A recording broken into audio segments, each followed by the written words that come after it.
రే Bhaskar sir ఒకసారి మా మేనల్లుడికి అమెరికాకి ఫోన్ చేయి. అక్కడ అటాక్ ఎలా ఉందో కనుక్కుందాం. హలో. రా, మన సినిమా చూసావా? ఎలా ఉంది రిపోర్ట్? లేదు మావయ్య, రేపు వెళ్దాం అనుకుంటున్నాను, కానీ వెబ్సైట్లో రివ్యూ చూశాను, బాలేదు మావయ్య. ఏం బాలేదు? ఇంటర్వెల్ ఆ పిల్లని చెల్లని రివీల్ చేయడం బాగలేదు. పోనీ సెకండ్ హాఫ్ లో అలా ఎందుకు జరిగిందా అని రీజన్ ఇవ్వలేదు.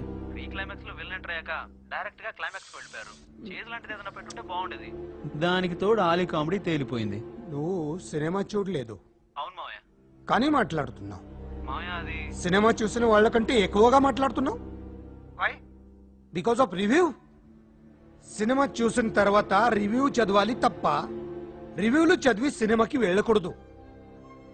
కథ మొత్తం తెలుసుకుని నువ్వేంట్రా సినిమా ఎంజాయ్ చేసేది? How can you trust that website person? అదేమన్నా రైటరా, డైరెక్టరా?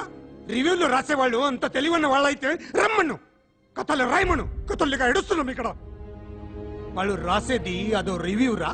ఫస్ట్ హాఫ్ ఇది స్టోరీ, సెకండ్ హాఫ్ ఇది స్టోరీ, బ్యాంగల్ వి, పిస్టల్ ఇవి, హైలైట్స్, ఇదేరా రివ్యూ. వాళ్ళు రాయడం, మీరు నమ్మడం.